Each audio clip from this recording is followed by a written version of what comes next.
Bonjour à tous, mes chers collègues. Je voudrais tout d'abord excuser le président, Jean-Michel Jacques, pour son absence exceptionnelle ce matin. En effet, il a dû retrouver sa circonscription plus tôt que prévu afin de rejoindre les salariés d'une usine importante de son territoire qui vit une situation préoccupante actuellement. C'est donc en ma qualité de vice-présidente qu'il m'a chargée d'assurer la présidence de notre réunion de ce matin. Notre ordre du jour appelle aujourd'hui l'examen pour avis d'un projet de ratification d'un traité de coopération en matière de défense avec l'Espagne et l'examen d'une proposition de résolution tendant la création d'une commission d'enquête sur les essais nucléaires en Polynésie. J'appelle donc en premier lieu notre rapporteur pour avis, Sébastien Saint-Pasteur, qui va vous présenter son avis sur le projet de loi autorisant la ratification du traité de coopération dans le domaine de la défense entre la République française et le Royaume d'Espagne. Chers collègues, vous avez la parole.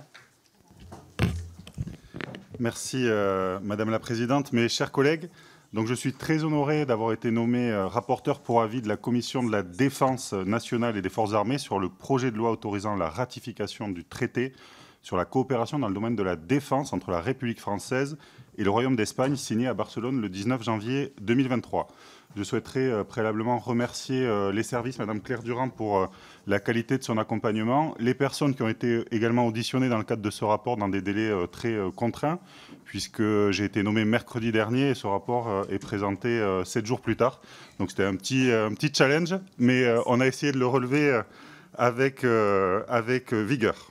Donc vous le savez, ce traité il a été conclu le même jour que un traité d'amitié et de coopération plus général, dit le traité de Barcelone.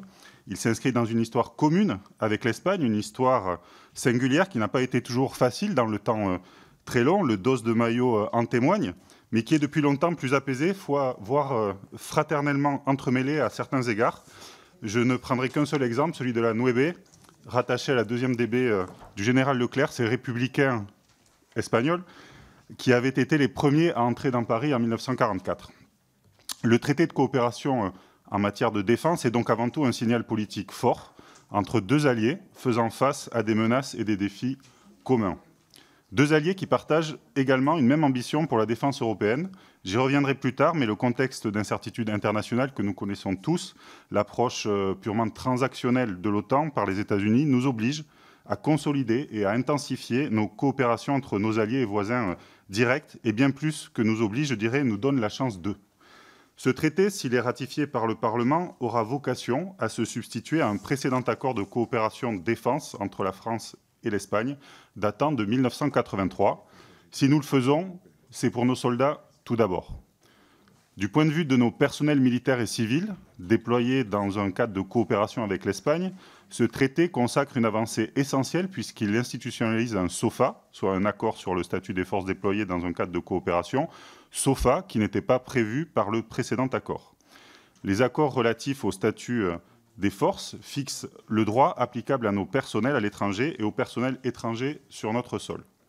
Ils permettent de développer la coopération internationale dans le domaine de la défense et de sécuriser le cadre juridique de nos activités de coopération et de nos opérations. Car en l'absence de tout accord, le droit commun, avec toutes les limites qu'il comporte, de l'État hôte s'applique à nos ressortissants. Le SOFA reprend pour l'essentiel les dispositions du SOFA OTAN en les complétant ou les précisant si besoin. Il organise ainsi les modalités concrètes de coopération en matière de défense à hauteur de femmes et d'hommes. En sécurisant tout d'abord les dispositifs, s'appliquant par exemple en matière d'accès au système de santé civile et ou militaire et de prise en charge de ses frais, en matière fiscale ensuite, pour éviter la double imposition de nos personnels, en matière de port d'insignes et d'uniformes, de discipline ou encore de rapatriement du corps d'un personnel décédé quand malheureusement cela advient. L'existence de ce SOFA sécurisera dans le cadre juridique de nos activités de coopération avec l'Espagne, l'Espagne étant l'un des alliés avec lesquels la France entretient le plus vaste réseau d'officiers de liaison et d'échange. Nous savons tous que la coopération dans le secteur du renseignement est cruciale. Ce texte va bien évidemment au-delà du SOFA pour plusieurs raisons. C'est évidemment une réponse technique, parce que le cadre juridique de notre coopération bilatérale en matière de défense nécessite d'être actualisé. Ainsi, l'accord de 1983 ne comportait pas de référence au cadre de coopération multilatéraux, défaut que pallie ce nouveau traité.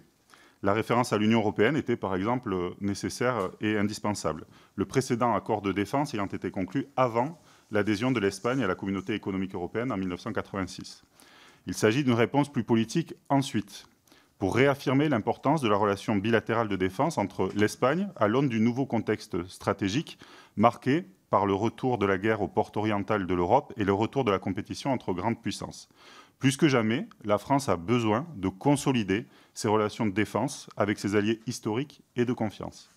L'Espagne et la France ont en commun la volonté de renforcer l'autonomie stratégique de l'Union européenne. Cela passe par une mise à jour des domaines de coopération qui doivent être pris en prise directe avec les enjeux de notre époque. Je pense aux menaces hybrides qui polarisent nos démocraties à outrance, aux défis de la cybersécurité que nous avons souvent évoqués dans le cadre de cette commission, qui nous force à combiner expertise civile et militaire, ainsi qu'à la nécessaire consolidation de la BITD européenne, qui est un objectif partagé des deux côtés des Pyrénées. Le traité promeut à cet égard l'approfondissement de la coopération dans le domaine de la défense et de la sécurité entre les deux nations. Il définit explicitement 3 domaines de coopération, le niveau opérationnel, le niveau stratégique et le niveau capacitaire. Au niveau stratégique, le traité institutionnalise un conseil franco-espagnol de défense et de sécurité, auquel participent les ministres chargés des affaires étrangères et de la défense des deux nations et qui se réunira tous les ans. Un comité d'armement prévu par le traité sera également chargé de suivre la mise en œuvre des stipulations du traité dans le domaine de l'armement, qui doit se réunir également une fois par an. Au niveau capacitaire, le traité encourage l'identification de besoins communs, les coopérations industrielles et technologiques, ainsi que les développements en commun de projets dans le domaine capacitaire. Au niveau opérationnel, enfin, le traité promeut la continuation des coopérations déjà existantes, exercices conjoints, escale navale, opérations communes dans le domaine de la prévention des conflits et gestion de crise, sécurité maritime, etc. L'Espagne est un partenaire de confiance, un allié historique, et ce traité est l'un des véhicules susceptibles de renforcer notre relation de défense bilatérale. L'Espagne est un acteur majeur de la défense européenne. Avec 136 000 personnels, l'Espagne dispose de la 6e armée de l'Union européenne en termes d'effectifs. Dans le contexte de l'invasion à grande échelle de l'Ukraine par la Fédération de Russie, l'Espagne a considérablement renforcé son effort de défense. En 2023, le budget espagnol de la défense a augmenté de près de 20%. Ce budget s'élève actuellement à près de 16 milliards d'euros. Il est évidemment, vu la décentralisation très forte en Espagne, à consolider, mais il y a quand même un effort important qui est à noter. Face au nouveau contexte stratégique, le gouvernement de Pedro Sánchez a démontré aux côtés de la France sa pleine solidarité avec l'Ukraine face à l'agresseur russe, en cédant notamment 13 de ses chars Léopard. La coopération opérationnelle dense entre nos deux pays découle ensuite d'une communauté de vues sur les priorités stratégiques, suivant la logique du continuum méditerranéen, bande sahélo-saharienne, golfe de Guinée. L'Espagne est sans doute le pays européen qui partage le mieux la vision française du flanc sud de l'Europe. En complément de l'action française en bande sahélo-saharienne, l'Espagne a soutenu les forces françaises par la mise à disposition d'avions de transport qui œuvraient à partir de Dakar, en particulier pour la force française Barkhane et la task force européenne Takuba. À l'occasion des Jeux Olympiques, je pense qu'il faut le noter, Jeux Olympiques et Paralympiques de Paris 2024, l'armée de terre espagnole a répondu favorablement à l'invitation du chef d'état-major de l'armée de l'espace français en déployant une capacité radar dans le cadre du dispositif particulier de sécurité aérienne mis en œuvre par l'armée de l'air et de l'espace à Marseille, mobilisant près de 50 de ses personnels pour aider son allié français dans la sécurisation des Jeux Olympiques et Paralympiques. Si la situation bilatérale de défense est déjà forte, l'Espagne accorde une importance majeure à la coopération de défense au niveau multilatéral, au niveau européen, au niveau OTAN et au niveau ONU. L'Espagne est ainsi l'un des moteurs de la politique de sécurité et de défense commune de l'Union européenne. L'Espagne a participé à la création de la capacité de déploiement de l'Union européenne prévue par la boussole stratégique adoptée par le Conseil européen le 25 mars 2022. Elle a organisé l'exercice MILEX, qui a rassemblé près de 2800 militaires de 9 pays, dont la France, du 16 octobre au 22 octobre 2023 à Cadix. L'Espagne était le premier contingent, la France le second. En parallèle, l'Espagne est également un membre très actif de l'OTAN. Le pays abrite un certain nombre de structures de l'Alliance. Dans le cadre de sa présence avancée et renforcée sur le flanc oriental de l'Alliance, l'Espagne déploie en Lettonie un contingent espagnol de 600 militaires au sein du Battle Group canadien depuis 2017. Depuis le 1er juillet 2024, l'Espagne a pris le commandement du groupe tactique multinational de l'OTAN en Slovaquie, 800 militaires, 250 véhicules.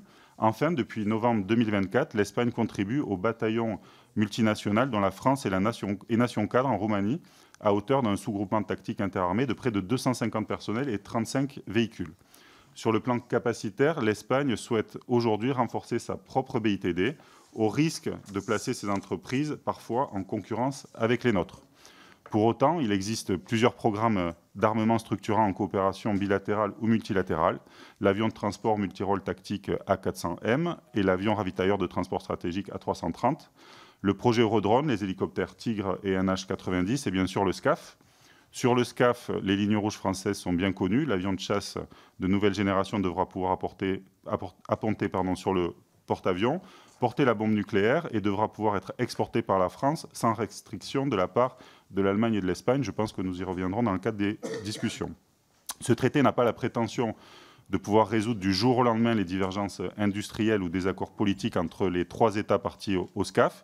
Il ne décidera pas de l'entrée ou non du SCAF dans la phase 2 du projet qui pourrait avoir lieu au printemps 2026.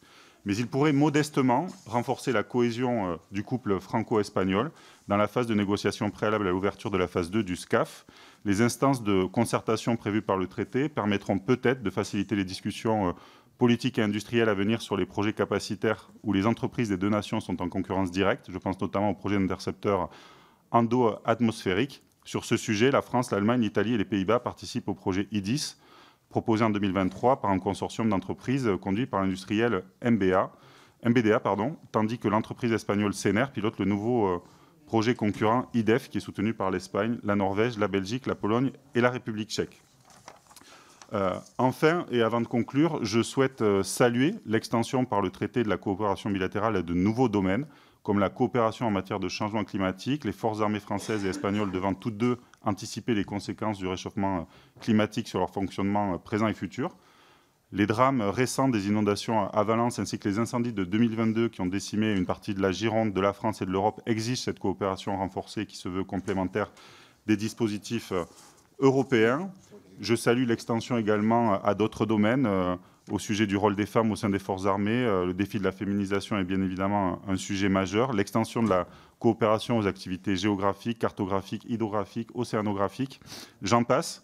Pour terminer, cet accord a vocation à sécuriser et renforcer la coopération bilatérale en matière de défense entre la France et l'Allemagne. Dans ce contexte très singulier que nous connaissons, nous ne pouvons que nous réjouir. Cet accord n'est pas un accord café para todos, comme on dit parfois en Espagne, mais il est concret, précis, et je pense qu'il constitue une avancée importante. Et je vous propose, chers collègues, d'émettre un avis favorable sur ce traité. Merci beaucoup, monsieur le rapporteur. Nous allons maintenant donner la parole aux orateurs de groupe et nous commençons avec monsieur Laurent Jacobelli pour le Rassemblement national.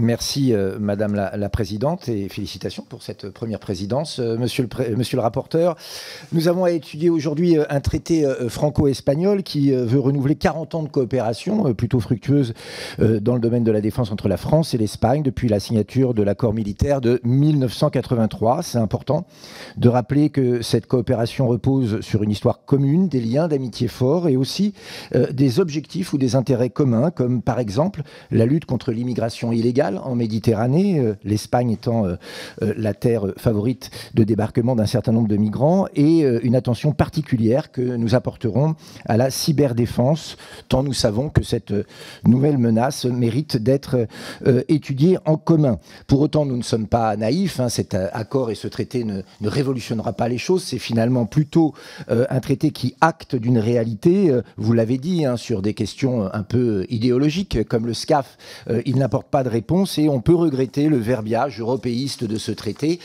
avec un grand paradoxe. On nous parle de l'union de la défense, ce qui est une chimère, je vous le rappelle, alors qu'on fait un traité bilatéral, et ce qui montre bien que ce sont les accords des nations entre elles, des accords volontaires, qui montrent la voie d'un avenir plutôt que la volonté de créer un commissaire européen à la défense qui déciderait à la place des nations. Bien évidemment, la coopération entre États est une source d'intérêt pour notre défense défense. Nous l'avons vu avec le travail fructueux que nous pouvons faire avec le Royaume-Uni, avec la Belgique ou encore avec la Grèce. Il est ici question de travailler en parfaite intelligence avec l'Espagne. Alors même si ce traité n'est pas, reconnaissons-le, le traité du siècle, même si malgré un accoutrement européiste parfois, il va dans le bon sens et dans la mesure où nous reconnaissons l'intérêt d'un lien franco-espagnol fort, le groupe Rassemblement National émet un avis favorable à la ratification de ce traité. Merci, mon cher collègue. Monsieur le rapporteur. Oui, merci, monsieur le député. Vous l'avez dit, ce n'était pas vraiment une question, mais plutôt un commentaire par rapport à la rédaction de ce traité. Évidemment, je ne partage pas tout à fait vos appréciations. Les visions, elles sont non pas en concurrence, mais en complémentarité. On a besoin d'accords bilatéraux, ils sont nombreux. On en a eu quelques-uns qui ont été plus mis en lumière que d'autres. L'accord bilatéral avec l'Ukraine, par exemple, qui est hors Union européenne. Pour autant, en fait, ils nourrissent aussi une culture commune, une appréciation commune avec des États qui n'ont pas des capacités aussi à investir le champ de la défense qui sont similaires. Le programme SCAF, par exemple, a été rejoint par la Belgique récemment en tant qu'observateur et on conforte une alliance qui est tripartite aujourd'hui entre l'Espagne, la France et l'Allemagne qui est vertueuse. Le Rafale n'a pas pu, à l'époque, se déployer de façon analogue dans tous les États parce qu'on n'a pas réussi à trouver des ententes. Donc, ce qui participe à cette culture commune, ce qui permet de renforcer les coopérations, doit être pris. Moi, je crois qu'il y a un niveau d'intervention européen qui est souhaitable parce que dans cette réorganisation du monde et ce multilatéralisme très peu coopératif qui émerge, l'Europe a besoin aussi d'avoir une place plus forte. Donc c'est une divergence d'appréciation, je pense, mais en tout cas ce traité, il participe à cela, à sa mesure, je le concède aisément, avec une ambition d'accompagner avant tout des choses très concrètes sur les forces, mais aussi avec cette logique industrielle BITD qui est quand même très présente et j'ose espérer qu'elle sera en tout cas porteuse d'évolutions positives, notamment sur le SCAF qui n'est pas le seul sujet. Merci, monsieur le rapporteur. Pour le groupe Ensemble pour la République, nous accueillons Stéphane Ojeda, qui est député de la 5e circonscription des Français de l'étranger, de la zone concernée Espagne, Portugal, Andorre et Monaco. C'est à vous, mon cher collègue. Merci, Madame la Présidente, monsieur le rapporteur. Alors, avant toute chose, merci de m'accueillir à nouveau dans cette belle commission de la Défense. C'est un plaisir d'y revenir. Et je tiens également à prendre quelques secondes pour souligner que j'ai préparé cette intervention avec monsieur Gérard Lapierre, ex-attaché d'armement et attaché de défense adjoint à l'ambassade de France en Espagne, et qu'à travers lui, je tiens à rendre hommage à tous les hommes et femmes qui, français ou espagnols, à Paris, à Madrid, à Séville, à Albacete, à Retafe, structurent notre relation bilatérale de défense. Aujourd'hui, nous délibérons donc sur le projet de loi autorisant la ratification du traité de coopération en matière de défense entre la France et l'Espagne, signé à Barcelone le 19 janvier 2023, où effectivement, je représentais ce jour-là la circonscription et les Français de cette circonscription. Ce traité actualise un accord de 1983 et répond au contexte sécuritaire actuel. Menaces hybrides, cyberattaques, terrorisme et ingérences étrangères. Il favorise le partage de renseignements et une meilleure coordination face à ces menaces, consolidant ainsi la solidarité de l'Europe. Il semble important de souligner que ce projet de loi va au-delà de la coopération militaire en renforçant également la coopération industrielle, dans la droite ligne de nos ambitions européennes exprimées par le président de la République depuis 2017. Dans un contexte de remilitarisation où la technologie est clé, il encourage le partenariat entre nos industries de défense, soutenant des projets, comme vous l'avez souligné, les ravitailleurs MRTT, l'hélicoptère d'attaque Tigre, l'avion de transport A400M, l'Eurodrone et le SCAF, bien sûr, développé entre l'Espagne, la France et l'Allemagne. Ce projet s'inscrit dans un effort plus large pour une défense européenne autonome, de la définition des matériels à leur emploi, leur production et leur maintien en conditions opérationnelles. Ce traité illustre également notre engagement envers une Europe plus forte, indépendante et souveraine sur la scène mondiale. La France et l'Espagne partagent une vision commune, celle d'une Europe autonome capable de défendre ses intérêts et de contribuer à la sécurité mondiale à travers l'ONU, l'OTAN et l'Union européenne. Ce texte propose également des mesures pour une coopération fluide entre nos forces armées, harmonisant des aspects comme la fiscalité, la gestion des urgences, telles que, vous l'avez souligné, les décès en mission. Le Conseil franco-espagnol de défense et de sécurité garantira quant à lui une gouvernance efficace et une coordination opérationnelle optimale, assurant un dialogue stratégique régulier et pilotant des exercices conjoints. Ce projet de loi s'inscrit donc dans une tradition de solidarité en l'adaptant aux besoins futurs. Il est une promesse, celle de renforcer la sécurité, la coopération et l'amitié entre nos deux nations. En ratifiant ce texte, ce que nous souhaitons, nous engageons un avenir de progrès, d'unité et de protection pour nos deux pays et pour l'Europe. Ce traité est un témoignage de notre volonté commune d'assurer un avenir de paix et de stabilité pour les générations à venir. Je vous remercie. Merci, mon cher collègue. Monsieur le rapporteur, vous souhaitez vous exprimer? Encore une remarque et une appréciation dans laquelle je me retrouve pleinement, avec peut-être un focus que vous avez souhaité mettre en avant au tout début de votre intervention, celui de l'amélioration que ça portera sur les femmes et les hommes, et notamment lorsqu'elles sont déployées hors de leur pays d'origine. C'est pas une révolution à nouveau, mais ça permet en fait de sécuriser. Dans le cadre des auditions que nous avons eues, les personnels de l'armée qui ont été auditionnés ont très clairement indiqué que ils étaient plus à l'aise avec ce nouveau cadre. Donc je crois que sur tous ces sujets du quotidien auxquels il faut avoir une attention importante, la question de la fiscalité, la question lorsqu'il y a de l'accès aux soins, il faut essayer de mettre en place une structuration juridique qui soit la plus opérante et la plus simple pour nos forces armées. Je crois que ce traité y participe. Donc je vous rejoins sur le fait qu'il soit nécessaire de mettre en avant ce point-là tout particulièrement. Merci. Merci, monsieur le rapporteur. Pour la France Insoumise, Nouveau Front Populaire, nous entendons maintenant monsieur Manuel Bompard. Merci, madame la présidente, monsieur le rapporteur. Les coopérations de défense entre l'Espagne et la France sont régies par un cadre obsolète. C'est pourtant un partenaire crucial dans la zone décisive pour les intérêts de notre pays, qui est le bassin méditerranéen. À ce titre, actualiser les textes encadrant notre relation est nécessaire. Nous regrettons néanmoins que ces relations s'inscrivent dans des cadres de coopération multilatéraux inefficaces et dangereux, plus que jamais réaffirmés dans ce traité. L'article 3 fixe comme objectif de renforcer l'Union européenne en matière de défense en étroite complémentarité avec l'OTAN. L'OTAN a pour but d'aligner la politique de défense des Européens sur les intérêts états-uniens, pourtant divergents par rapport aux nôtres. Le nouveau président des États-Unis a décidé d'humilier les membres de l'Alliance par la menace de la quitter s'ils ne payaient pas davantage pour l'OTAN, c'est-à-dire pour leur industrie, ce qui devrait susciter d'autres réactions que des gestes désespérés et désordonnés pour s'attirer sa clémence. Au contraire, la France doit être indépendante et au service de la paix. La défense européenne, donnée comme autre priorité dans le traité, est une illusion. D'une part, elle n'est pensée qu'en tant que déclinaison locale de l'OTAN, dont certains membres comme la Turquie bloquent tout ce qui vient de l'Union européenne. D'autre part, les intérêts des différents États membres de l'Union européenne en matière de défense sont divergents. L'indépendance stratégique européenne n'existe pas. Cela vaut pour un des sujets majeurs de notre coopération avec l'Espagne sur le plan capacitaire, à savoir le SCAF. Malgré les désaccords sur les attendus du futur système avec les Allemands, les gouvernements macronistes persévèrent dans une naïveté stupéfiante. L'Allemagne a planté un nouveau clou dans le cercueil du programme en lançant en octobre un projet de drone de combat avec le Royaume-Uni, alors qu'elle dirige le pilier du SCAF dédié aux drones. L'Allemagne prépare donc tranquillement sa sortie et nous laissera avec l'Espagne devant le fait accompli. Oui, la France a besoin de coopération stratégique en Europe avec des pays ayant des centres et des aires d'intérêt communs. L'Espagne en fait évidemment partie. Mais ces coopérations ne doivent pas être dévoyées sur l'autel des exigences de l'Alliance Atlantique et de son recyclage en une chimérique Europe de la défense. Nous nous abstiendrons donc sur la ratification du traité tel qu'il est formulé. Je vous remercie. Merci, mon cher collègue. Monsieur le rapporteur. Merci, monsieur le député, chers collègues. Votre appréciation, elle vous appartient. Et je pense qu'il y a une petite confusion qui est opérée entre l'objet de ce traité et la question de l'OTAN.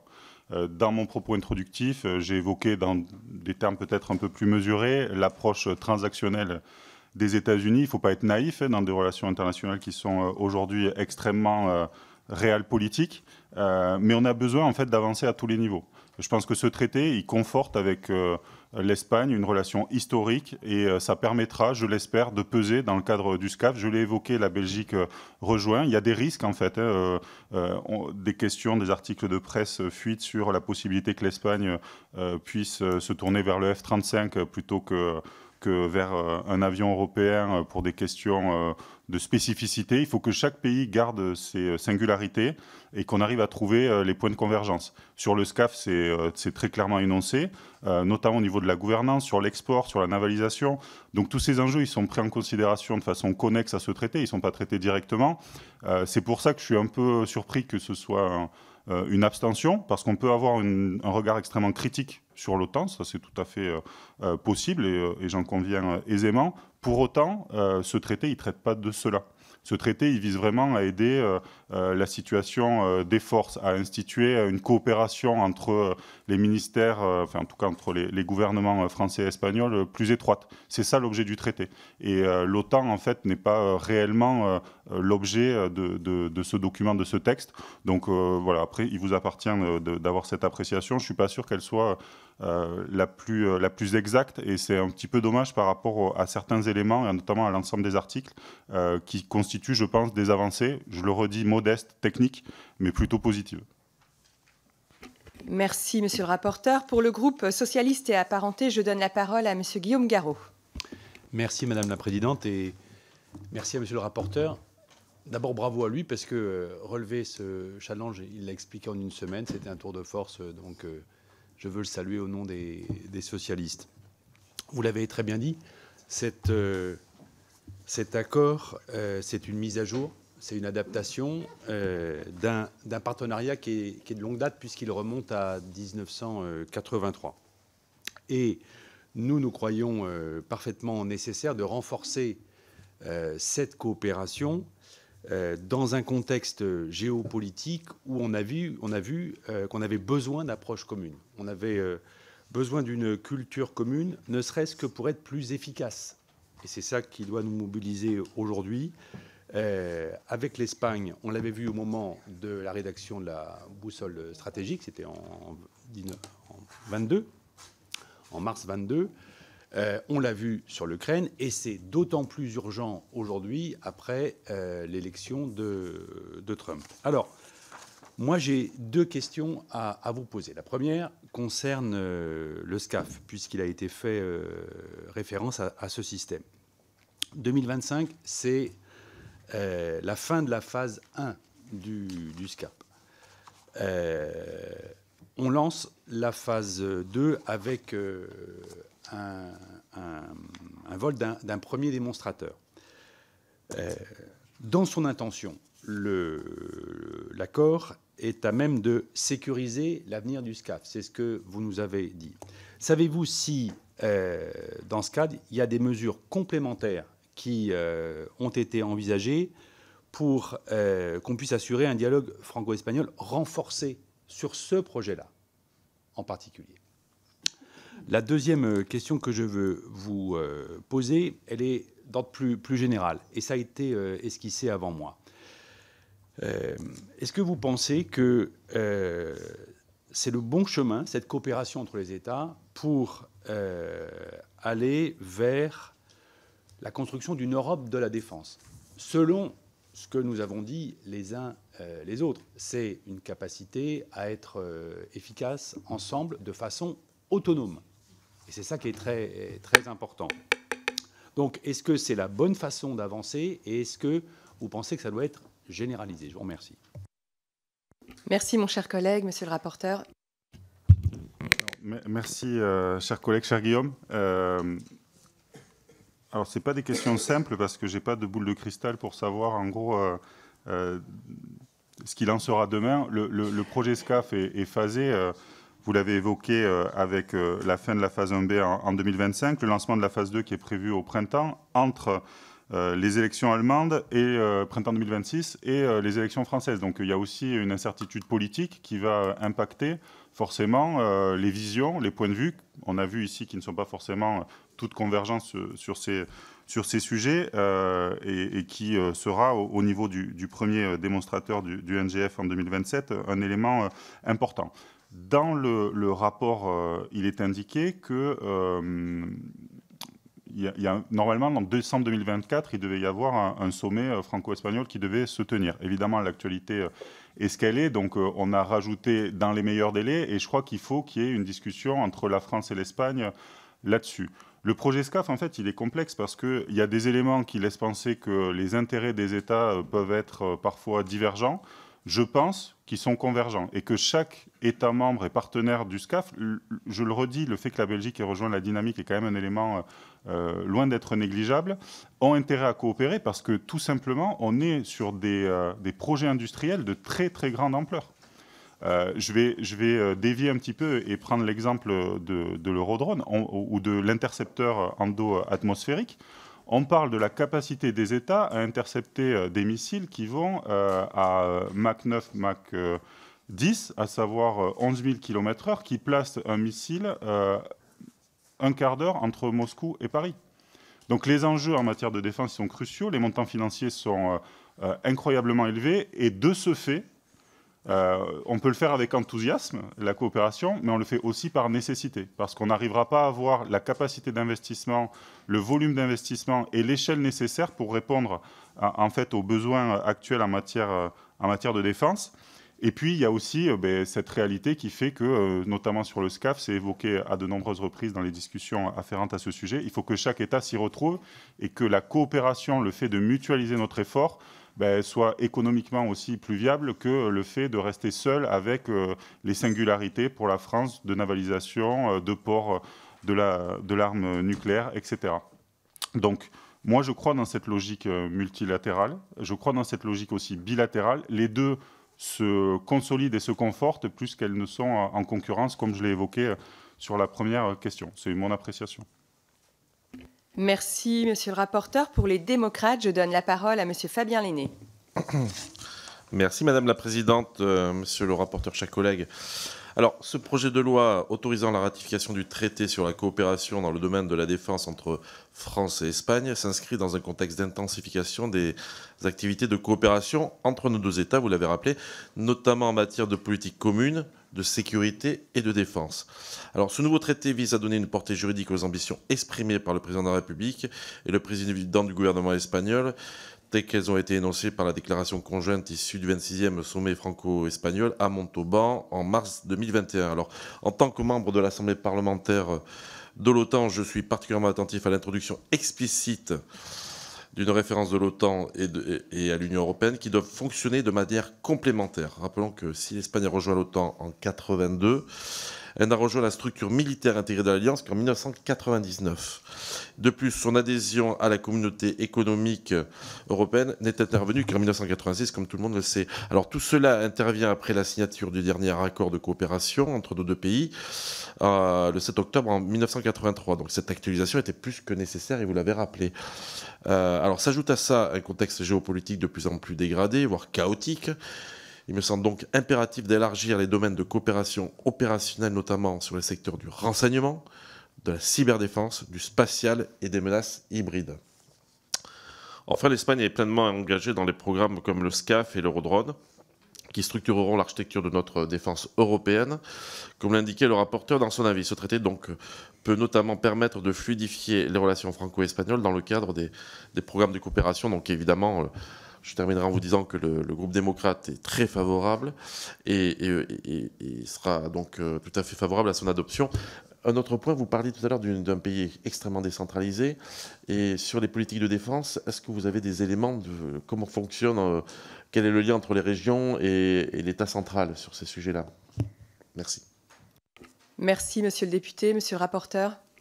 Peut-être commencer par votre dernière question. Bon, vous le savez, quand j'ai fait quand j'ai parlé de Café para Todos, le système de décentralisation espagnol a donné énormément de pouvoir, et notamment à certaines régions, Catalogne, Pays Basque, qui ont une capacité, notamment financière, de soutien à l'industrie. C'est à travers cela, en fait, qu'il est difficile de consolider un budget global, parce qu'il y a une part d'investissement qui est portée notamment par les collectivités locales, les régions, qui sont sans commune mesure avec ce qui est observable en France.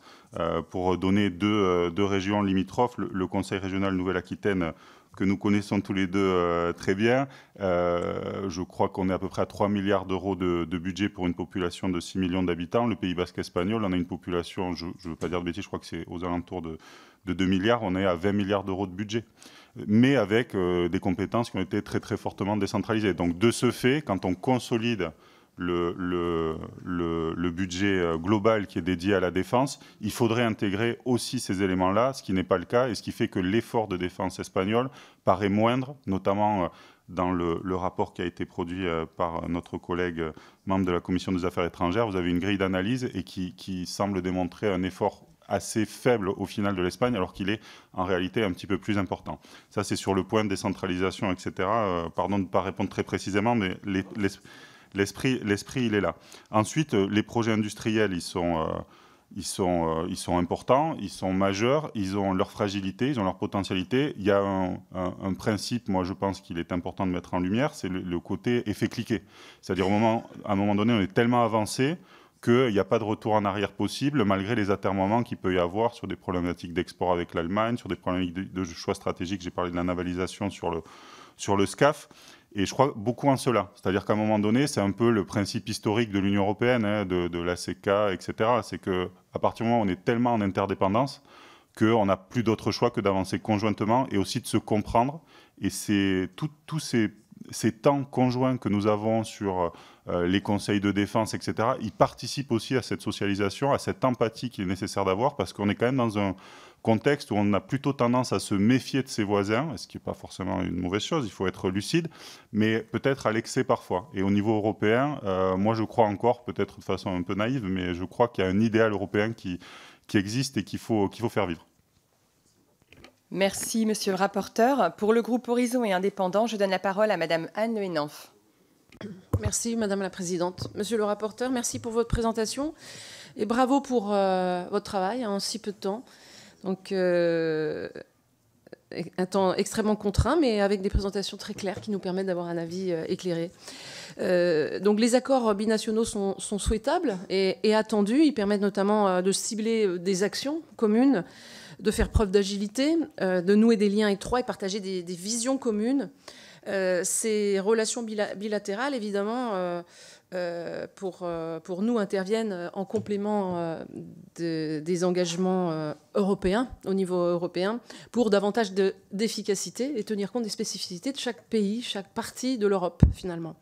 Donc je me réjouis au nom de mon groupe, Horizon et Indépendants, d'y voir apparaître notamment des démarches possibles, des mutualisations sur l'énergie, je pense peut-être à l'achat d'énergie notamment, la sécurité, le renseignement et la place des femmes dans les armées, tout autant que le changement climatique, avec des visions communes sur ces démarches. C'est une vraie nouveauté et une innovation, et vraiment je m'en félicite de le voir apparaître dans ce traité. Donc, vous l'aurez compris, le groupe Horizon et Indépendants est favorable à la ratification de ce traité. Je noterai cependant, et là c'est plus une curiosité intellectuelle, je note cependant que le dernier article fait état d'un traité à durée indéterminée. Et pourrait être remis en cause par la voie diplomatique. Est-ce que vous pourriez nous éclairer sur qu'est-ce qu'on entend sur les motifs éventuels de dénonciation de ce traité? Je vous remercie. Merci, ma chère collègue. Monsieur le rapporteur. Alors, je ne suis pas un spécialiste du droit international, mais il me semble que c'est plutôt une formulation qui est assez commune. Il faut le voir plutôt comme un signe positif. Mais évidemment, comme tout accord, tout traité, il peut être rompu. On a vu, par exemple, que le traité bilatéral qui unissait la France et le Tchad a été récemment rompu. Donc, ils ont une vie qui est censée être à durée indéterminée. Je pense que pour l'Espagne, on a moins d'inquiétude que par rapport à notre relation avec le Tchad. Mais c'est quand même un symbole positif, en fait. Et dans les éléments qui ont été portés à ma connaissance, on marquait plutôt la singularité de ce côté indéterminé, qui témoignait en gros plutôt d'une confiance commune en l'avenir. Donc c'est plutôt un élément positif. Et pour revenir à tous vos points que j'ai abordés de façon très succincte sur la féminisation des armées, sur l'énergie, etc., c'est vrai que c'est vu comme étant, ou la lutte contre le changement climatique, c'est vu comme étant peut-être un petit peu connexe. Pour autant, vis-à-vis des drames que j'ai évoqués sur ce qui s'est passé en Espagne ou en France, on a souvent ou parfois des questionnements sur le rôle de l'armée. Et je pense que l'une des externalités positives de ce rapport et de ce dialogue commun avec l'Espagne, ce sera peut-être d'avoir des rétextes, ou en tout cas des retours d'expérience sur la façon dont l'armée a pu être mobilisée à un instant T. Par exemple, à Valence, il y a plusieurs milliers de militaires qui ont été déployés. Ça peut être aussi une façon de mieux apprendre par rapport à la survenance de ces catastrophes climatiques qui impactent nos territoires et quel rôle peut avoir l'armée. Ce n'est pas sa mission première, mais quel rôle elle peut avoir, notamment en soutien sur le volet sécurité civile. Je pense que ça, c'est intéressant, important, et c'est peut-être quelque chose qu'il faudrait creuser. C'est pas abordé de façon explicite dans ce texte, mais je pense que ça peut être aussi une façon de créer une culture commune et de trouver des coopérations utiles. Merci, monsieur le rapporteur. Pour la gauche démocrate et républicaine, je donne la parole à monsieur Édouard Bénard. Merci, madame la présidente. Monsieur le rapporteur, le traité de Barcelone fait écho à un précédent accord de coopération signé à Paris 40 ans plus tôt en fixant de nouvelles conditions et modalités. Il se lève de nombreux enjeux par-delà un simple accord bilatéral, dont le renfort de l'autonomie européenne vis-à-vis des États-Unis dans un contexte où le président élu outre-Atlantique agité encore il y a quelques jours la menace de quitter l'OTAN et que le président de la République affiche quant à lui depuis longtemps au nom de la France une volonté de se défaire de la tutelle américaine et de construire une Europe plus indépendante, une défense européenne crédible. À ce titre, c'est somme toute assez cohérent, comme vous l'avez dit. La ratification de ce traité pourrait être un moyen pour la France de s'inscrire dans cette volonté d'indépendance européenne, en plus de capitaliser sur la politique de sécurité et de défense commune et le Fonds européen de défense. Et en toute cohérence, une fois de plus, nous sommes plus que réservés sur la chimérique Europe de la défense.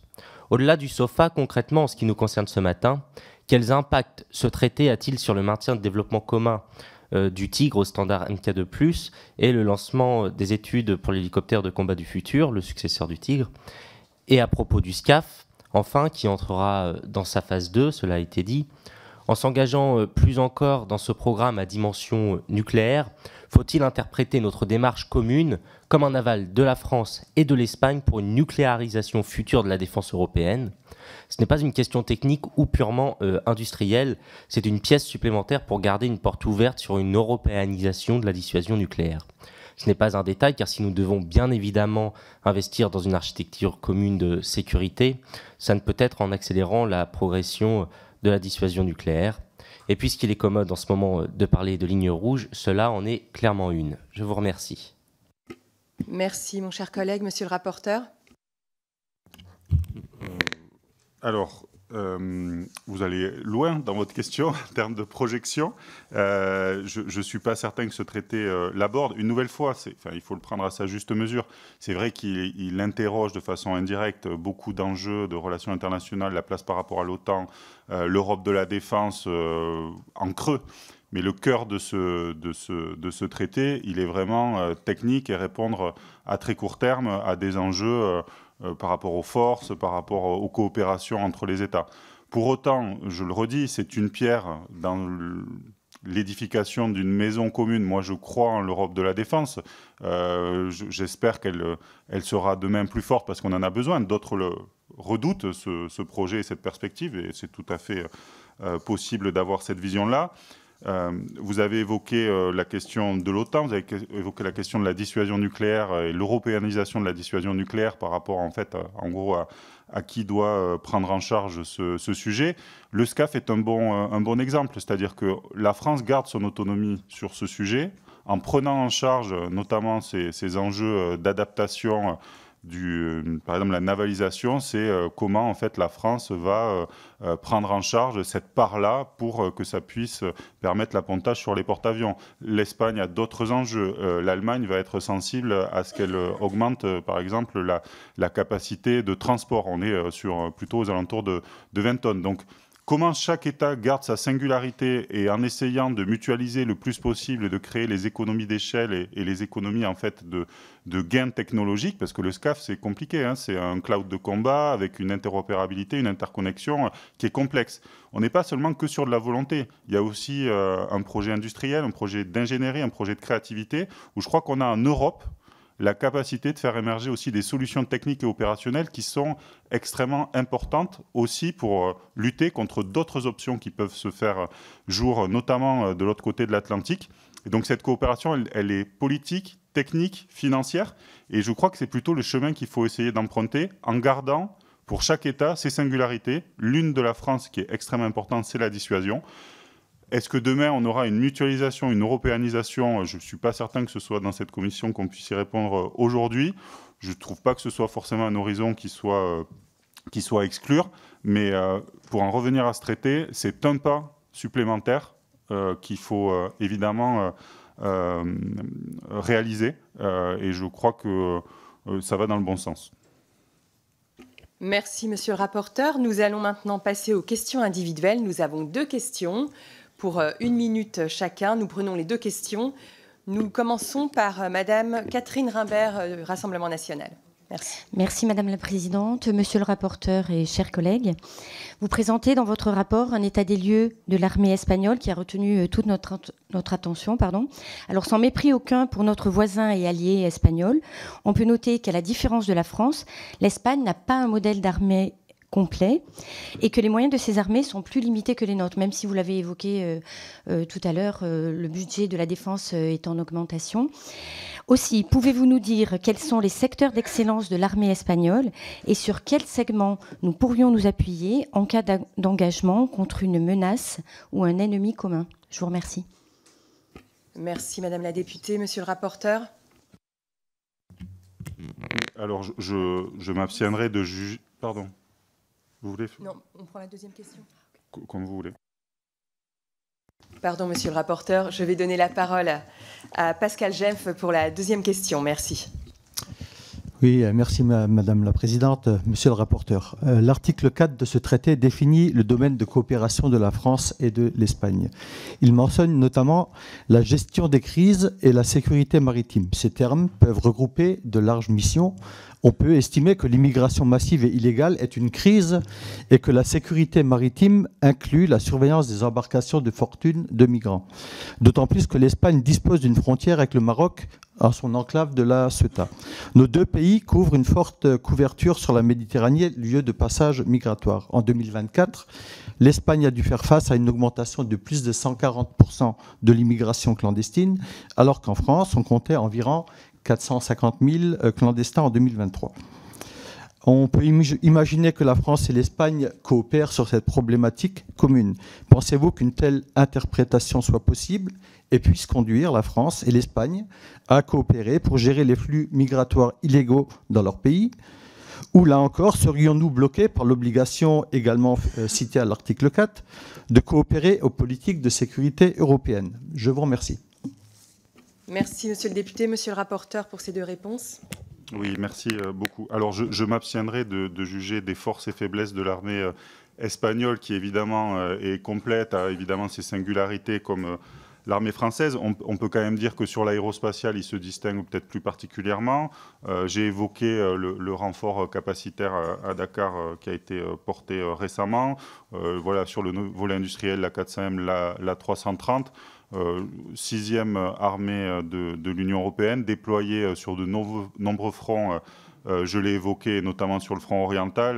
Je pense que c'est un partenaire fidèle qui a ses spécificités, son historique et ses singularités aussi par rapport aux zones auxquelles elle se confronte. Ça me permet de faire le lien avec la deuxième question par rapport à l'immigration. Pedro Sanchez a annoncé qu'ils allaient procéder en 3 ans à la régularisation de 900 000 étrangers liés aux besoins de main-d'œuvre de l'État. Il a eu un discours qui était un peu dissonant du discours ambiant en France sur la question de l'immigration. Donc je ne suis pas sûr que ce soit un sujet sur lequel on pourra avoir une convergence de vues immédiate. Moi, je suis assez sensible à titre personnel, mais là, on dévie un petit peu à cette approche équilibrée qui me semble déployée par le Premier ministre espagnol. Mais malgré tout, les enjeux, on a eu à débattre dans une autre commission, en commission des affaires européennes, des problématiques de secours en mer par rapport à ces embarcations qui sont malheureusement encore très présentes. Donc c'est un sujet, Frontex est un sujet, mais qui est quand même un peu éloigné de l'objet de ce traité. Très bien, merci beaucoup, monsieur le rapporteur. Mes chers collègues, nous allons maintenant voter sur ce projet de ratification. Qui est pour? Qui est contre? Abstention? Très bien. Eh bien, écoutez, la Commission donne un avis positif à la ratification de cet accord. Je vous remercie. Je crois qu'à présent, Monsieur Saint-Pasteur, qu'il est prévu que vous portiez notre avis à la Commission des Affaires étrangères, la Commission saisie au fond, qui examinera dans quelques minutes ce projet de ratification. Je vous remercie et nous suspendons la séance 2 minutes. Oui.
Très bien, mes chers collègues. Nous allons poursuivre nos travaux. Notre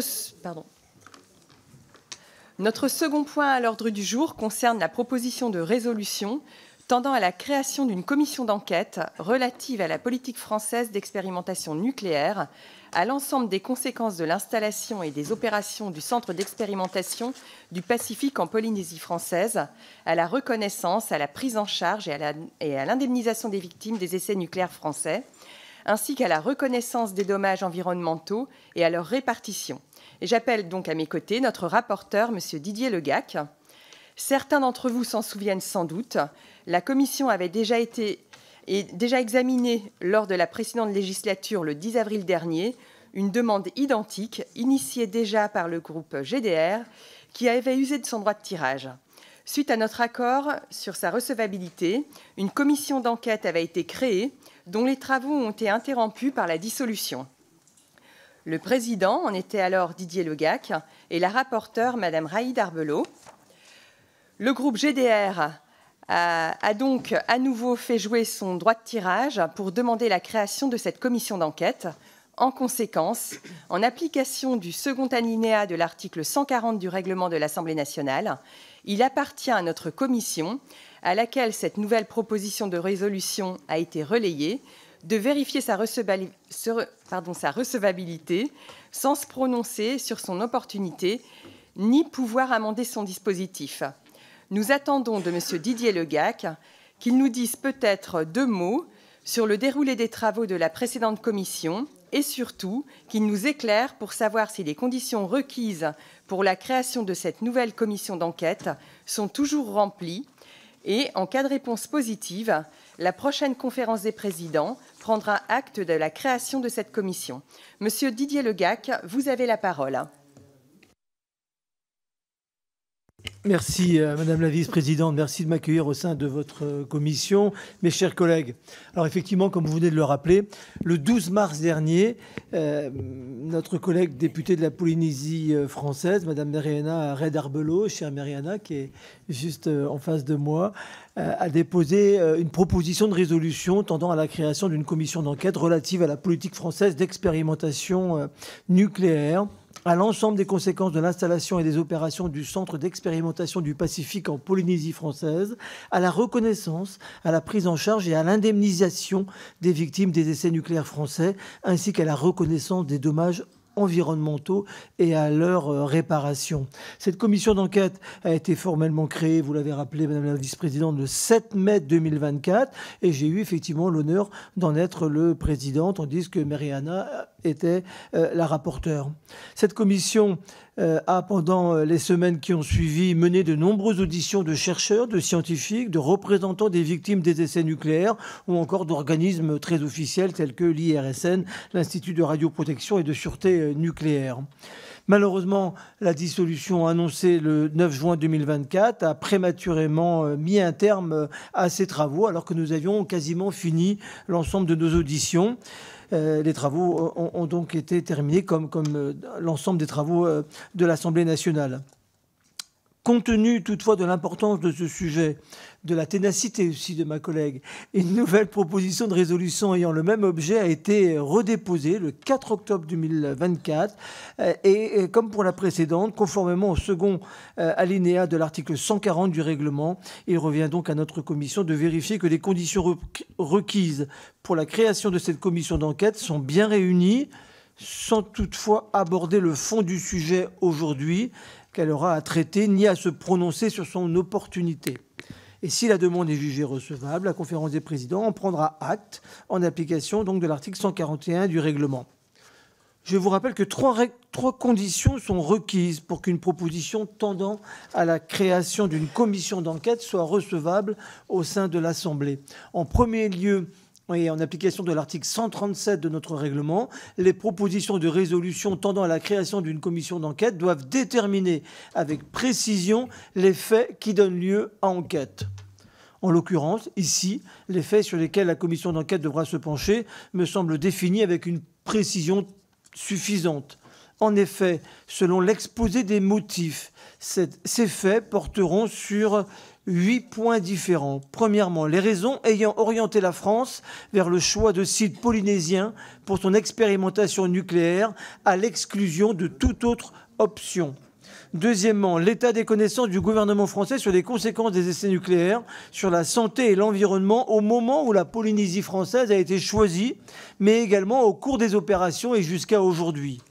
Troisièmement, la diversité des niveaux d'information transmis aux populations, aux vétérans et au personnel civil au cours de la période des essais nucléaires. Quatrièmement, les doses réelles de radioactivité reçues par la population, les vétérans et les personnels civils au cours des 193 essais nucléaires. Cinquièmement, l'ensemble des conséquences sanitaires, environnementales, économiques et sociales des 30 années d'expérimentation atomique en Polynésie française. Sixièmement, l'effectivité du régime d'indemnisation de l'ensemble des victimes des essais nucléaires français et les mesures concrètes à adopter afin de les mener à une guérison complète. Septièmement, l'efficacité des mesures de réparation et de réhabilitation environnementale adoptées. Et huitièmement, et enfin, l'accès aux archives relatifs aux conséquences sanitaires, environnementales, économiques et sociales de l'installation et des opérations du centre d'expérimentation en Polynésie française. La proposition de résolution expose donc des faits précis et variés sur lesquels mener ces investigations, lesquelles sont de nature à fonder la création d'une commission d'enquête. En second lieu, les propositions de résolution tendant à la création d'une commission d'enquête sont recevables également, sauf si dans les 12 mois qui précèdent leur discussion a déjà eu lieu avec un objet identique, une commission d'enquête ou une mission d'information effectuée dans les conditions prévues à l'article 145-1 du règlement. Certes, la commission d'enquête créée le 7 mai 2024 avait le même objet, mais elle n'a pas pu conclure ses travaux, la dissolution ayant mis un terme prématuré à son existence. Par conséquent, et faute de rapport, celle-ci ne peut donc être opposée à la présente demande. Enfin, et en application de l'article 139 du règlement, une proposition de résolution ne peut être mise en discussion si le garde des Sceaux fait connaître que des poursuites judiciaires sont en cours sur les faits ayant motivé le dépôt de la proposition. Le troisième alinéa de l'article 6 de l'ordonnance du 17 novembre 1958 prévoit même que la mission d'une commission d'enquête déjà créée prend fin dès l'ouverture d'une information judiciaire relative aux faits sur lesquels elle est chargée d'enquêter. Justement, interrogé par la présidente de l'Assemblée nationale, M. Didier Migaud, garde des Sceaux, ministre de la Justice, a fait savoir à notre président, dans un courrier du 5 novembre 2024, qu'il n'avait pas connaissance de procédures judiciaires en cours susceptibles de recouvrir le périmètre de la commission d'enquête parlementaire envisagée. Voilà, Madame la vice-présidente, l'ensemble des conditions étant remplies, il apparaît que cette proposition de création d'une commission d'enquête est recevable.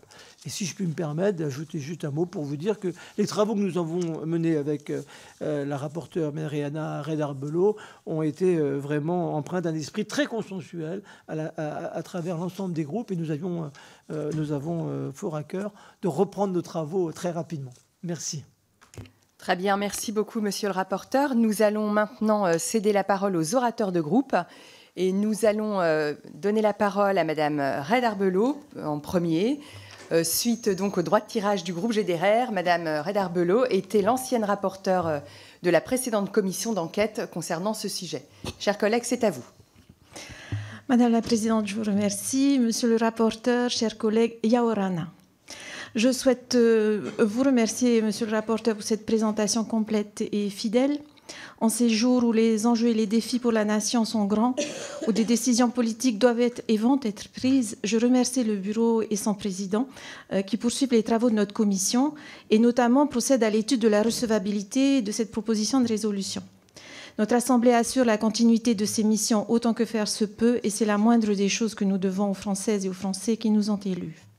Je voudrais remercier particulièrement mon groupe, le GDR, qui a pour la seconde fois consacré son droit de tirage à cette commission d'enquête importante pour la Polynésie et pour la France.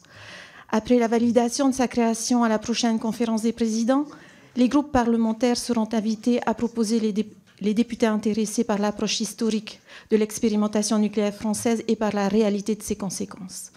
Le sujet est grave et sérieux et la commission précédente avait démontré une implication transpartisane réelle.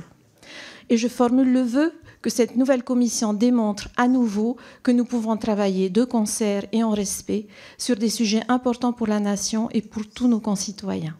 Maurururua. Merci beaucoup, ma chère collègue. Monsieur le rapporteur. Très bien. Je donne maintenant la parole à Frédéric Boccaletti pour le Rassemblement national, pour 2 minutes. Merci, Madame la Vice-présidente. Cette proposition de résolution visant à la création d'une commission d'enquête fait régulièrement son retour dans cette commission. Nous sommes ravis de pouvoir évoquer les problématiques essentielles qu'elle soulève. Le groupe Rassemblement national comprend évidemment pour la Polynésie française l'ambition d'une meilleure reconnaissance et réparation des victimes des essais nucléaires français. Mon groupe est également favorable, quand cela est possible, à une plus grande ouverture des archives sur le sujet, comme le demande d'ailleurs la proposition de résolution. Nous déplorons l'ensemble des victimes civiles et militaires de ces essais, tout en rappelant notre attachement au modèle de dissuasion français. Dans ce contexte, tout effort consistant à mieux reconnaître et indemniser les victimes de cette politique de défense indispensable à notre pays est louable. Notons cependant que la question de l'impact des essais nucléaires est déjà documentée et qu'elle a été examinée au sein de notre Assemblée, et ce notamment lors de la précédente mandature, cela a été évoqué. Sans aller jusqu'au terme, les travaux avaient tout de même atteint une avancée significative. De nombreux rapports et enquêtes existent et la loi Morin pose également un premier cadre légal. Il nous semble par ailleurs plus opportun, dans le contexte actuel et après avoir déjà longuement étudié le sujet, de proposer des mesures concrètes à nos compatriotes d'outre-mer qui nous attendent. Ces propositions doivent être transpartisanes et en relation étroite avec le prochain gouvernement. Ces mesures, nous les connaissons, ouverture des archives, extension du décret du 15 septembre 2014 pour y intégrer entre autres les cancers de la thyroïde et la mise en place de mesures afin de faciliter les démarches d'indemnisation au titre de la loi Morin. C'est pour cette raison que le groupe Rassemblement national votera pour cette proposition. Merci. Merci, monsieur le député. Monsieur le rapporteur s'exprimera à l'issue de toutes les interventions. Je donne donc maintenant la parole pour le groupe Ensemble pour la République à madame Corinne Vignon. Merci beaucoup, Madame la Présidente, mes chers collègues, monsieur le rapporteur. Comme vous l'avez souligné, Madame la Présidente, la conférence des présidents de l'Assemblée nationale a pris acte de la demande formulée par le président de groupe de la gauche démocratique et républicaine que soit créée une commission d'enquête relative à la politique française d'expérimentation nucléaire, à l'ensemble des conséquences de l'installation des opérations du Centre d'expérimentation du Pacifique en Polynésie française, à la reconnaissance, à la prise en charge et à l'indemnisation des victimes des essais nucléaires français, ainsi qu'à la reconnaissance des dommages environnementaux et à leur réparation. Notre commission de la défense nationale et des forces armées, le 10 avril 2024, s'était d'ailleurs prononcée favorablement pour la création de cette commission d'enquête. Celle-ci avait d'ailleurs, courant mai et juin dernier, mené plus de la moitié des auditions prévues. L'objectif premier de cette commission était de considérer toutes les victimes, tant les populations polynésiennes que les vétérans. Or, suite à la dissolution de l'Assemblée nationale en juin dernier, les travaux ont été interrompus, et ce avant que la commission d'enquête ne puisse rendre ses conclusions.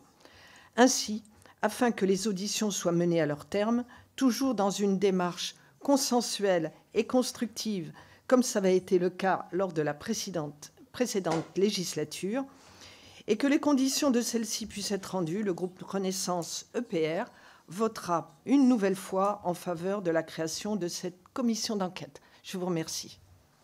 Merci, ma chère collègue. Pour la France Insoumise Nouveau Front Populaire, je donne la parole à monsieur Abdelkader Lamar.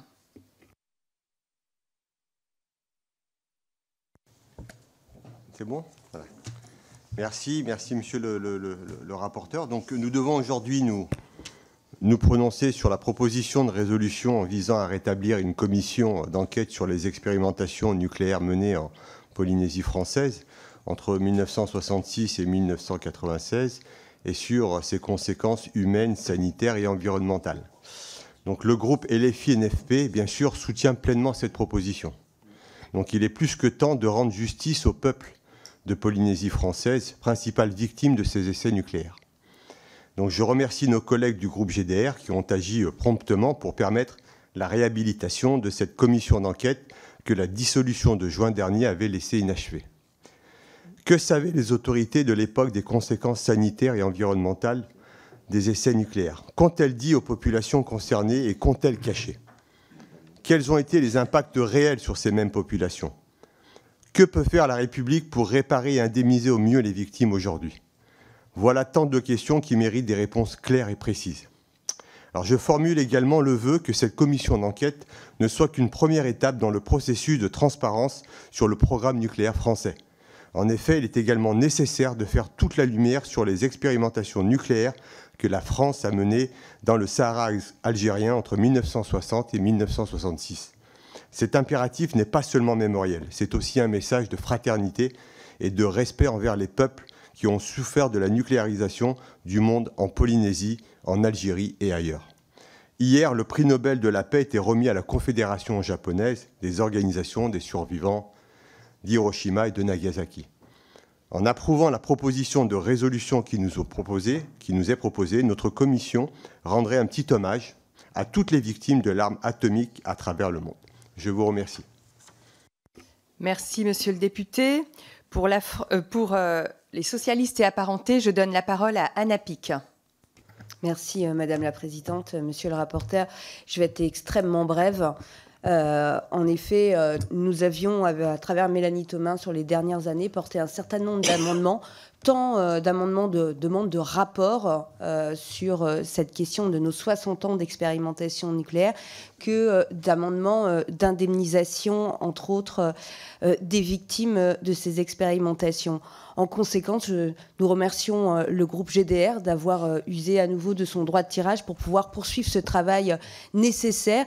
Et j'ajoute qu'effectivement, il y aura la question des essais nucléaires dans le désert algérien qu'il faudra bien entendu aussi étudier dans les années à venir et dans les mois à venir. Donc, en conséquence, le groupe socialiste et apparenté votera pour la poursuite de cette commission d'enquête. Merci, Madame la députée. Pour les démocrates, je donne la parole à Madame Josie Pueito. Merci, Madame la Présidente. Merci, chers collègues. Ravie de vous trouver à cette place. La proposition de résolution dont nous sommes saisis vise à recréer la commission d'enquête relative aux essais nucléaires en Polynésie française. Ces essais nucléaires ont été importants pour développer notre arsenal nucléaire. C'est cet arsenal qui fait de la France un acteur incontournable des relations internationales aujourd'hui, nous confère notre statut de grande puissance et notre souveraineté en matière de dissuasion. Pourtant, nous savons tous qu'ils ont provoqué d'importants dégâts, tant sur la santé des personnes qui ont été exposées aux radiations que sur la société et l'économie polynésienne et sur l'environnement. Ces essais ont en effet entraîné le développement de nombreuses maladies radio-induites sur les populations civiles et le personnel exposé lors de ces essais, et encore aujourd'hui. Alors que les atolls de Mururoa et de Fagatofa avaient été choisis pour leur éloignement par rapport au lieu de vie des Polynésiens, nous savons aujourd'hui que les populations ont subi les conséquences de ces expérimentations hautement toxiques. Ces essais ont également provoqué d'importants dommages sur l'environnement, entraînant la pollution des sols et l'effondrement des récifs coralliens. Enfin, ils ont aussi totalement désorganisé l'économie et la société polynésienne, occasionnant notamment la disparition du tissu économique traditionnel et d'importants dégâts psychosociaux. L'État a reconnu les conséquences de ces essais nucléaires dans le cadre de la loi Morin, votée en 2010. Cette loi a permis la mise en place d'un système d'indemnisation des victimes qui peuvent aussi, selon les critères tels que la dose d'exposition au rayonnement ionisant, obtenir une réparation financière de la part de l'État. Pourtant, nous nous accordons aujourd'hui pour dire que ce système est perfectible. Les critères pris en compte dans le cadre du régime d'indemnisation des victimes font aujourd'hui débat au sein de la communauté scientifique. Au regard du nombre de demandes déposées et du faible nombre d'indemnisations accordées, il semble que le système doive être réformé. Nous manquons notamment d'informations sur les personnes potentiellement touchées par ces maladies, parfois parce qu'elles renoncent à leurs droits. L'ancienne ministre de la Santé, Catherine Vautrin, avait également affirmé que la liste des maladies radio-induites devait être élargie et que les frais ne devaient pas être supportés par les caisses locales polynésiennes, mais par l'État. Si l'État s'est engagé sur le principe, le montant doit encore faire l'objet de négociations. Enfin, il semble qu'il faille faire la lumière sur d'autres sujets tels que les différents niveaux d'information dont ont bénéficié la population et le personnel du centre d'expérimentation, ou encore le niveau de connaissance de l'État au moment de choisir la Polynésie et de faire ses essais sur la dangerosité pour la population et l'environnement. Le président de la République l'a affirmé en 2021 lors de son voyage en Polynésie. La France doit assumer son passé nucléaire, assumer que cette histoire fait partie intégrante de notre nation. Il a donc encouragé à une ouverture des archives tout en préservant le secret de notre défense nationale. La commission d'enquête ayant largement débuté ses travaux avant la dissolution de l'Assemblée, il nous semble pertinent de pouvoir lui permettre de les achever. Notre groupe votera en faveur de cette résolution. Merci. Merci, ma chère collègue. Nous accueillons maintenant Madame Anne Lenanf pour le groupe Horizon et Indépendants. Je vous remercie de m'accueillir, Madame la Présidente. Bonjour. Et merci. Ça me perturbe, du coup, ça me perturbe. Alors, merci, Monsieur le rapporteur, pour l'intérêt et la clarté de votre présentation. Alors, cette demande d'avis intervient alors même que la proposition de résolution tendant à la création d'une commission d'enquête n'a pas pu conclure ses travaux à la législature précédente. Donc, c'est d'autant plus, je dirais, important de pouvoir le représenter à cette nouvelle législature. Donc, je remercie le groupe JDR de l'avoir fait. Le groupe Horizon et Indépendants est évidemment très favorable à cette proposition de résolution. Vous avez exposé les objectifs dans vos propos liminaires de manière tout à fait claire. Je rajouterais peut-être deux remarques peut-être plus personnelles, enfin en tout cas au nom de mon groupe. C'est que chaque député, chaque citoyen français finalement doit mesurer l'ensemble des motivations et surtout les conséquences des essais nucléaires, et que je suis pour ma part tout à fait convaincue qu'assumer nos responsabilités et faire preuve de transparence contribue largement à l'apaisement et la confiance que pourraient avoir les Français à l'encontre des élus et des responsables nationaux. Vous pourrez évidemment compter sur l'engagement plein et entier du groupe Horizon et Indépendants pour faire aboutir ce projet de résolution. Merci Madame la députée. Pour le groupe Liberté, Indépendants, Outre-mer et Territoires, je donne la parole à Monsieur Yannick Favennec-Becco. Merci Madame la Présidente. Monsieur le rapporteur, il y a 28 ans, la France cessait ses essais nucléaires dans le Pacifique et signait le traité d'interdiction complète de ces essais. Cette période a marqué une rupture dans l'histoire de ce territoire ultramarin. Elle a affecté et continue d'affecter des générations de Polynésiens et de Polynésiennes. Elle a également changé définitivement la société, l'environnement, l'économie de l'archipel. En 2019, le Premier ministre a été à l'initiative de la création d'une commission transpartisane composée de députés et sénateurs chargés de faire des préconisations.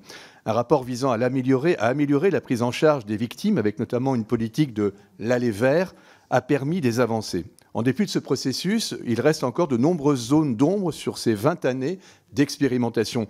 Les raisons derrière le choix des sites polynésiens, les doses réelles de radioactivité reçues par la population, l'accès limité aux archives, etc., etc. C'est pour répondre à ces interrogations que notre Assemblée avait créé une commission d'enquête en mai de cette année. La dissolution a malheureusement arrêté les auditions.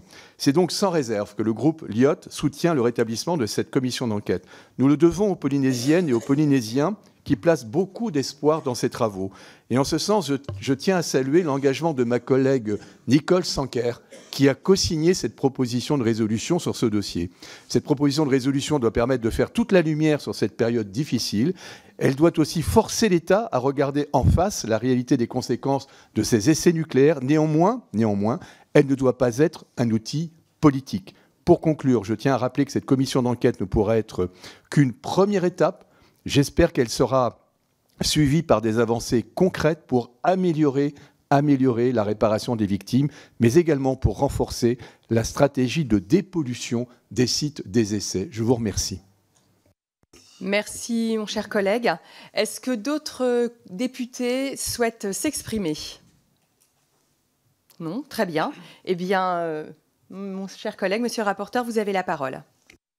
Merci, Madame la Vice-présidente. Juste un mot, j'imagine que ma collègue Mariana Redarbelot se joint à moi pour se féliciter de cette belle unanimité. Encore une fois, aujourd'hui, il ne nous appartient pas d'aller sur le fond du sujet, même si tous les propos qui ont été tenus sont très pertinents, hein, mais simplement aujourd'hui de mettre en œuvre et de lancer la procédure pour la création de la commission d'enquête. Suivra ensuite l'appel à candidature dans chacun des groupes, bien évidemment, pour faire partie de cette commission d'enquête. Donc je vous invite les uns et les autres à dire dans votre groupe combien cette commission d'enquête est importante, à s'inscrire et puis ensuite à venir démarrer nos travaux probablement en janvier. Voilà. Donc merci à tous. Merci Madame la Vice-présidente. Merci, Monsieur le rapporteur. Je vous propose donc maintenant de voter sur la recevabilité de la proposition de résolution. Qui est pour? Très bien. Qui est, c'est bon. Qui est contre? Personne. Abstention? Non plus. Eh bien, merci beaucoup. C'est adopté. La Commission déclare recevable cette proposition de résolution numéro 311 et je vous remercie. Merci, Madame. Bonne journée à tous. Merci, Monsieur le député.